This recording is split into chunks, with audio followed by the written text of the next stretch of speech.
semanticamente, é pejorativa para os povos indígenas. Gentil é aquele que não professa a fé cristã, é aquele que tem outras crenças, é aquele que tem outras tradições. Pois bem, 1758, o Marquês de Pombal, no intento de fazer uma revolução na administração do governo português, baixa um diretório que é conhecido como Diretório dos Índios, ou Diretório Pombalino, quase 200 anos, ou mais de 200 anos, após o reconhecimento da humanidade dos índios e os intentos de escravização e a resistência dos povos indígenas ao longo desse tempo, e a resistência significou para o colonizador português a insubordinação dos povos indígenas às ordens do reino, tanto do reino de Portugal como do reino de Espanha, e justificou, por exemplo, a chamada, ao longo desse tempo, as chamadas guerras justas, ou justas guerras, como fala o Juan Ginés de Sepúlveda, quer dizer, ao trabalhar essa questão. Ora, guerra justa era a guerra que se fazia contra os povos indígenas que se insubordinavam contra as ordens do rei. Ora, só para que vocês entendam com a justeza dessa guerra, chegavam os emissários do rei com a declaração de guerra, escrita em português ou espanhol, reunia os índios que não falavam uma palavra em português e liam a declaração de guerra. Os índios não entendiam nada, voltavam a viver do modo que sempre viveram, e os portugueses iam lá e matavam, ou os espanhóis, e massacravam todos os índios, dizendo que, apesar de advertidos, os índios não viviam e não cumpriam as ordens do rei. As ordens do rei, evidentemente, era dizer: olha, eu concedi essa sesmaria, o primeiro instituto lá de direito agrário brasileiro, ao João Manuel de Sepúlveda, que é parente da esposa do governador-geral da capitania de Tomé de Souza. Quer dizer, ele vai tomar posse desse terreno. Os índios diziam: não, a gente não sai daqui, que aqui é a nossa aldeia. Quer dizer, os índios não estavam nem aí para a concessão de sesmarias, não é como o deputado lá que nem se lixa, os índios não estavam nem aí, porque não sabiam nem o que era isso. Quer dizer, o rei mandava uma ordem, a ordem era lida em português, os índios sequer entendiam o que teria sido dito ali, e eram vítimas de um massacre bélico, e eram vítimas de toda a beligerância do colonizador, no caso brasileiro. Quer dizer, mesmo assim, os índios resistiam e não permitiam esse avanço, essa ideia de que o encontro dos índios brasileiros com o português foi aquela coisa romanticizada, que a gente vê nos filmes, ou aquela ideia pacífica de que os índios encontraram Pedro Álvares Cabral, chamaram: vem aqui, vamos tomar uma caiçuma, um pajuaru, vamos sentar aqui em torno dessa fogueira e vamos fazer um churrasquinho de perna humana, quer dizer, não foi nada disso, O processo histórico da relação dos povos indígenas com o colonizador foi um processo violento, Evidentemente que foi um processo em que os povos indígenas, que tinham uma inferioridade bélica maior, os povos indígenas brasileiros, eles tinham uma tecnologia de moldar instrumentos na madeira, enquanto que os europeus já fundiam armas de fogo tão sofisticadas à época como o canhão. Quer dizer, então, nessa correlação de forças bélicas, os povos indígenas sempre saíam perdendo. Mas se pintou essa ideia de que foi um encontro amistoso, evidentemente que para se justificar os processos, e justificar os meios do processo de colonização, que são meios extremamente perversos para os povos indígenas. Ora, o Instituto Indigenista Interamericano estima que na América do Sul, especialmente no Brasil, na América do Sul, mais de 5 milhões de índios na chegada, na América Baixa, na chegada do português e na chegada dos colonizadores ibéricos, e no caso brasileiro específico, mais de 2 milhões e 500 mil índios. Ora, Hoje, 5 séculos depois do início do processo de colonização, os povos indígenas estão reduzidos a pouco mais, por dados do IBGE, né, a pouco mais de 600 mil índios na atualidade. Então, foi um processo de depopulação perverso, né? Foi um processo de morte, foi um processo de genocídio, etnocídio e, como diz o professor Boaventura de Souza Santos, de epistemicídios, né? Porque alguns povos indígenas desapareceram sem antes sequer, né, ter se conhecido ou sistematizado a sua cultura, a sua língua, as suas formas, os seus modos de ser, de fazer e de viver. Ora, tudo isso, esse processo de morte, né, de etnocídio, esse processo de morte cultural dos povos indígenas começa, né, com a negação da humanidade aos povos indígenas, portanto, a possibilidade de morte física e, consequentemente, de morte cultural, né, e se chega ao seu ápice na história do Brasil com o Marquês de Pombal e com o Diretório Pombalino, que institui o chamado processo civilizatório dos povos indígenas. O Diretório Pombalino era uma lei que dizia, né, dava os contornos para a civilização dos índios brasileiros. Ora, os índios eram reconhecidos como seres humanos, né, mas eram, e isso é o que quer dizer o Diretório Pombalino, mas eram seres humanos que tinham culturas que não tinham valor positivo. Portanto, eram culturas que deveriam ser destruídas, acabadas, encerradas. E aí se institui um processo civilizatório que justifica muitas políticas indigenistas brasileiras, calcadas, né, pela negação de direitos, e muitas políticas que vêm até hoje, não é, de negação das culturas e negação dos modos de ser, fazer e viver dos povos indígenas, ainda que, não é, no ambiente do direito, hoje, né, essas culturas dos povos indígenas sejam e constituam, não é, o grande objeto de desejo das companhias multinacionais, principalmente das companhias multinacionais farmacêuticas, que acessam o conhecimento tradicional associado ao patrimônio genético, portanto, né, que roubam conhecimentos e que roubam, né, patrimônio genético brasileiro, no caso, o patrimônio genético conhecido e domesticado pelos povos indígenas, né, e que é regulado hoje num âmbito tão sofisticado do direito, que é o âmbito da propriedade intelectual, né, ou do direito das patentes. Lá no final eu retomo essa questão, né, do conhecimento tradicional associado ao patrimônio genético e o seu vínculo com os modos de ser, fazer e viver dos povos indígenas que o Diretório Pombalino queria destruir, queria retirar, né, do âmbito brasileiro com a sua regra, com a sua norma, né, e com o seu programa civilizatório para os povos indígenas. Ora, se os povos indígenas eram seres humanos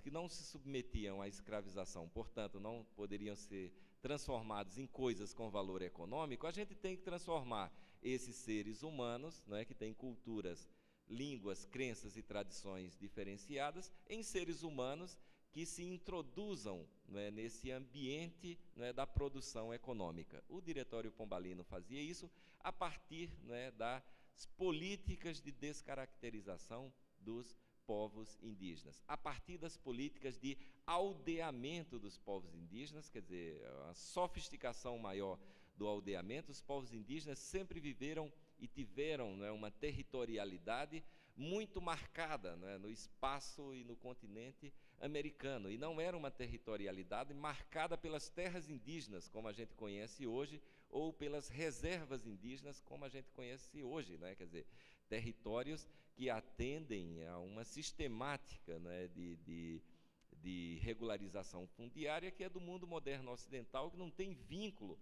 né, com aquela sistemática e aquele conhecimento, né, da sua territorialidade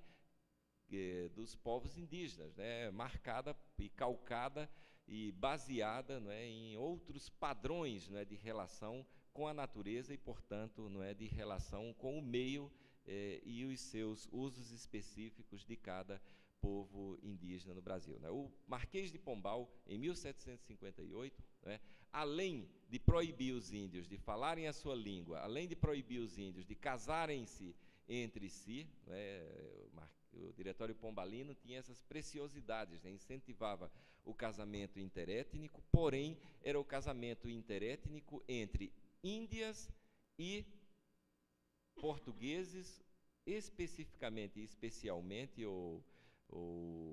prioritariamente, né, os portugueses degredados, né, aqueles que vieram e que eram criminosos ou que não tinham, né, nenhum poder, nem social e nem político, né, e por isso que foi banido na metrópole, e por isso que foi banido, né, para a colônia. Pois bem, esse incentivo, né, ao casamento interétnico das Índias com os portugueses, isso do ponto de vista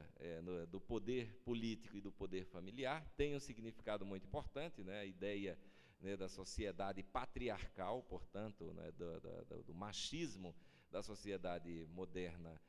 ocidental, né, em casando os portugueses com as Índias, os filhos teriam uma linhagem do pai, né, portanto, não permaneceria a linhagem da mãe e se apagaria ou se anularia, né, a possibilidade de criar-se pessoas com uma consciência étnica diferenciada, no caso lá dos portugueses, até um viés biológico, né, diferenciado, que seria o viés biológico ou consciência histórica dos povos indígenas. Pois bem, nesse incentivo que o Diretório Pombalino dava a esse tipo de casamento, o Diretório prometia aos homens degredados portugueses que os filhos tidos da relação com essa Índia não herdariam da Índia qualquer bestialidade. Ora, nós estamos há mais de 2 séculos, né, do reconhecimento da humanidade dos índios, e uma lei vem dizer que os filhos da Índia não restariam características da besta fera que é a mãe daquele filho. Ora, evidentemente que esses momentos, né, foram momentos que marcaram a juridicidade brasileira, momentos que marcaram, né, toda uma consciência discriminatória dos povos indígenas no Brasil, que se arrastou, não é, até a Constituição de 1988, né? Quer dizer, esse arrastar-se significa, né, que o período constitucional brasileiro, né, que se inicia lá em 1824, não, né, e o período republicano brasileiro não significou para os povos indígenas, né, a sua emancipação, não significou para os povos indígenas a sua existência enquanto sujeitos de direitos. Não estou falando aqui nem sequer em sujeitos de direitos diferenciados, né, com possibilidades de exercício de cidadania, como é a realidade atual, né, dos estados plurinacionais, ou dos estados pluriétnicos, ou dos estados multiétnicos, que são propostos do ponto de vista, né, teórico, no seu viés mais significativo, por um autor, né, que vem do mundo, ou das ideias, que vem do mundo das ideias liberais, Will Kimlicka, né, no seu livro Cidadania Multicultural, né, que diz que o Estado ou se pluraliza, ou o Estado, do ponto de vista étnico-cultural, ou o Estado nos contornos e configurações que conhecemos classicamente, ele se acabaria, né? Pois bem, o período constitucional e o período republicano brasileiro foi um período também marcado, né, isso antes da Constituição de 1988, também marcado pela negação dos direitos de ser diferente dos povos indígenas, né? Quer dizer, a Constituição de 1934 traz, né, pela primeira vez, a garantia, né, da posse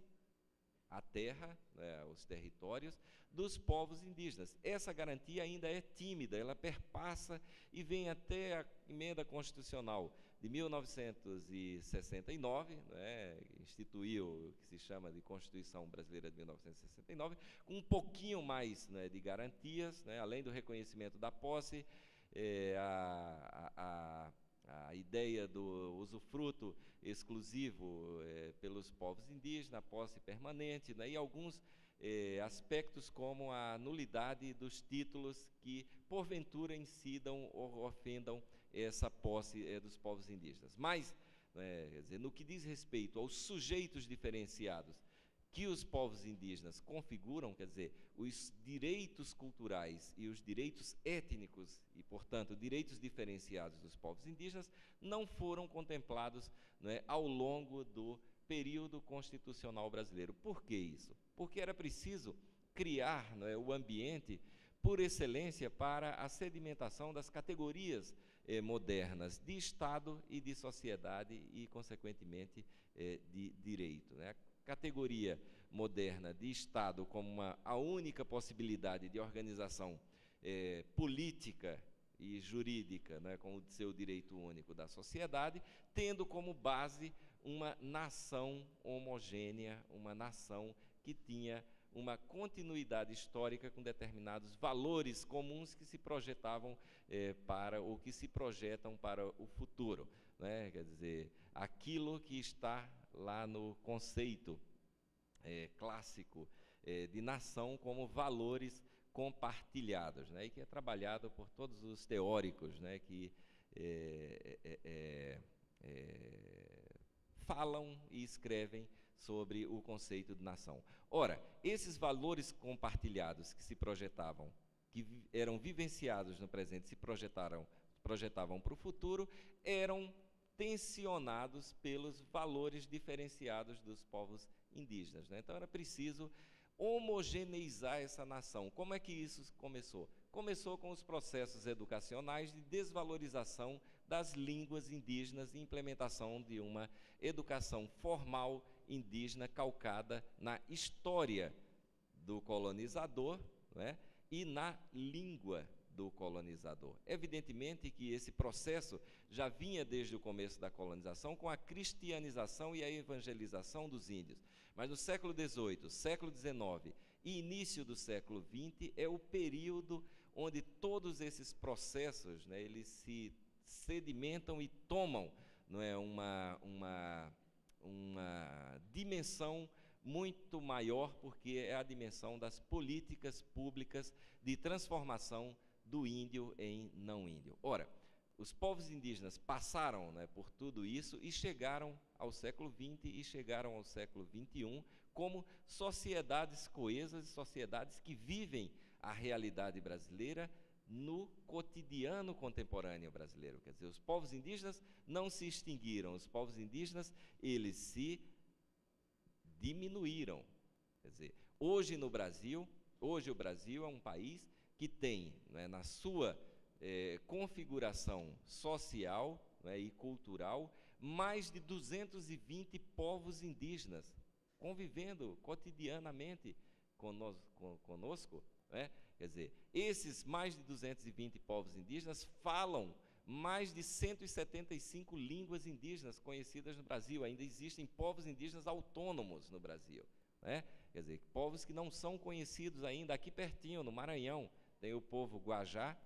que atira flecha no trem da Vale do Rio Doce e que tem autonomia ainda em relação ao contato com o mundo dos brancos, ao contato com o mundo da sociedade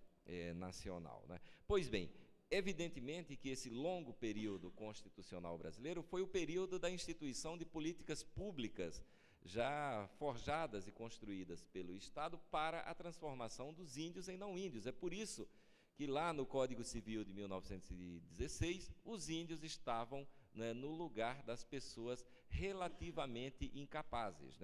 Para as políticas públicas do Estado brasileiro, os índios eram absolutamente incapazes. Por isso que criou instituições como o SPI e, posteriormente, a FUNAI para representar os índios. Ora, isso sempre foi uma distorção do ponto de vista jurídico muito grande, e era uma distorção intencional, porque a política e a racionalidade vigente era a racionalidade de transformação do índio em não índio. Todos nós que estudamos direito sabemos que a representação ela se dá, no caso da classificação do sujeito ou da pessoa, entre aqueles que são absolutamente incapazes. Quem é relativamente incapaz merece assistência e não representação. Ora,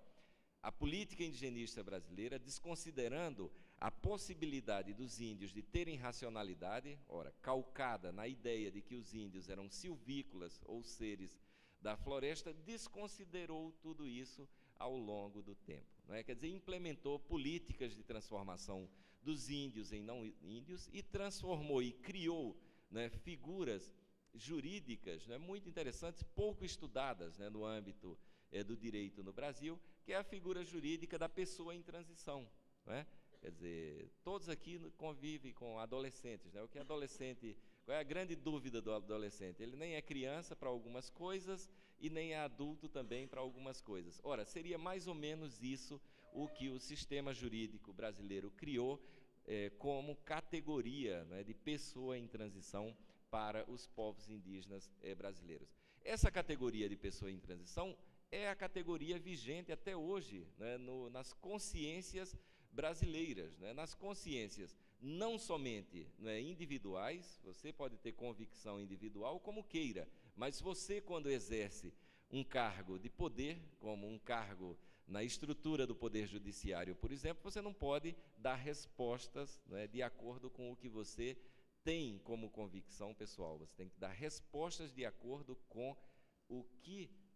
está institucionalizado no mundo dos direitos. E chegamos aqui a 1988, que é o momento, né, de ruptura, o momento histórico de ruptura paradigmática, não é, do direito brasileiro no que diz respeito ao tempo da negação dos direitos dos povos indígenas no ordenamento jurídico do Brasil, né? Quer dizer, esse momento foi um momento longo, um momento de mais de 400 anos, né? Quer dizer, a Constituição de 1988, no artigo 231, reconhece os índios, suas organizações sociais, seus usos, costumes, línguas, crenças e tradições e os direitos originários sobre as terras que tradicionalmente ocupam. Isso quer dizer, a Constituição brasileira trouxe, né, um rol de direitos humanos, né, um rol de direitos fundamentais para o ambiente jurídico brasileiro, nunca vistos antes, nem no Brasil e em nenhum dos outros países latino-americanos. Tanto é que a Constituição brasileira de 1988 se constituiu, né, no paradigma e na referência para a elaboração, e isso está muito bem trabalhado por um autor da História do Direito de Sevilha, né, o professor Bartolomé Claveiro. Isso está muito bem trabalhado, né, nesse livro, em que ele faz uma comparação das constituições latino-americanas e como essas constituições, no processo de reconhecimento de direitos diferenciados dos povos indígenas, tomaram como paradigma, como referência, a Constituição brasileira. Evidentemente que a Constituição brasileira não foi produto, né, da bondade ou produto da iluminação do Congresso Nacional Constituinte, não é isso. A Constituição brasileira foi produto de muitos debates, né? Quem viveu essa época sabe, né, que a comissão de notáveis que propôs um modelo de Constituição, né, esse modelo foi descartado e a Constituição, evidentemente, que foi construída e que foi debatida por segmentos significativos da sociedade brasileira, até porque era o momento da redemocratização. No que diz respeito aos direitos dos povos indígenas, muitas instituições trabalharam na elaboração desses direitos, né, e na construção desses direitos em sede e no âmbito constitucional, ou na matriz constitucional, como é mais utilizado e como é mais usual na nossa área, né? Quer dizer, um indígena de vocês aqui do estado de Minas Gerais, o Ailton Krenak, quer dizer, simbolizou muito bem isso no Congresso Nacional. Quando chegou, o Ailton Krenak estudava Ciências Sociais na UNB à época e era o presidente da UNI, que era a União das Nações Indígenas, uma instituição ilegal, né, não era reconhecida pelo Estado brasileiro, nem como associação, nem como sindicato, nem como nenhuma das espécies, né, de pessoas jurídicas com possibilidade de atuação no mundo público, né. O Ailton Krenak subiu à tribuna do Parlamento, vestido com paletó e gravata, não é? E começou a falar dos direitos indígenas e começou a tirar a gravata, tirar o paletó e começou a pintar o rosto de genipapo e de urucu, não é? E começou a mostrar para o Brasil que existiam povos indígenas. Curiosamente, não é? Esse mostrar para o Brasil que existiam povos indígenas foi feito por um povo indígena que quase se extinguiu, que é o povo indígena Krenak, aqui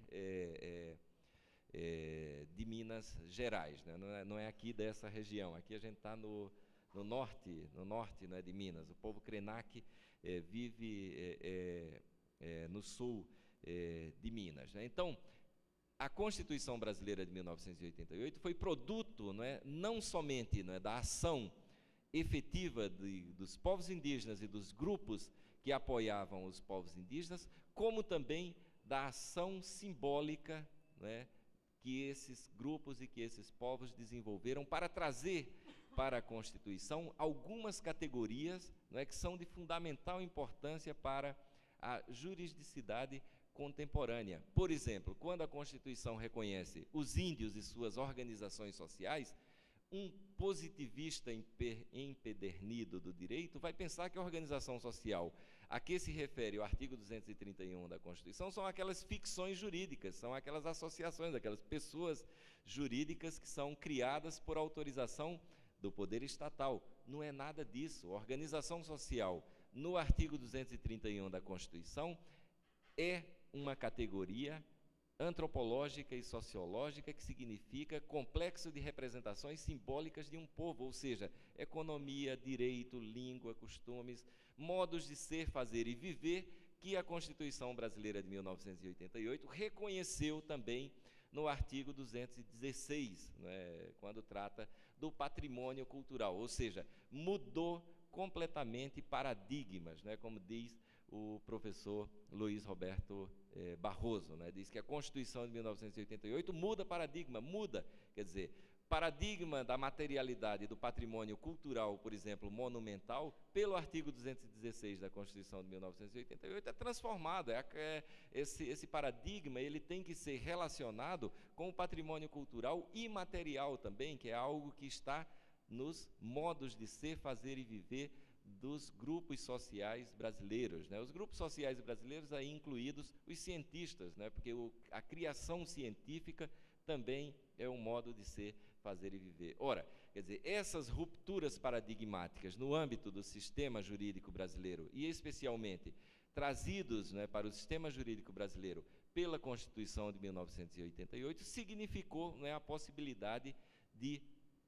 pensar ou de interpretar ou de pensar e ver o Brasil, e aí é algo que decorre da força normativa da Constituição, de ver o Brasil como um mosaico de diferentes culturas. E esse mosaico de diferentes culturas, ele é mediado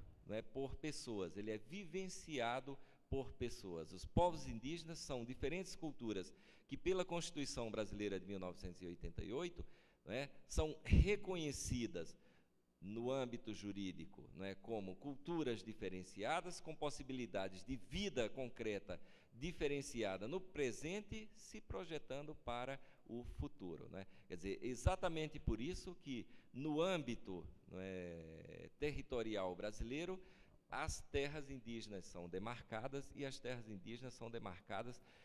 fugindo completamente dos conceitos e categorias que a gente classicamente estuda no direito, conceito de posse individual e de propriedade individual, conceito e categoria de posse e propriedade individual, e conceito de materialidade objetiva dessa destinação desse espaço ou desse território. Quer dizer, os territórios indígenas, muito além de configurarem terras no sentido apropriável da categoria terra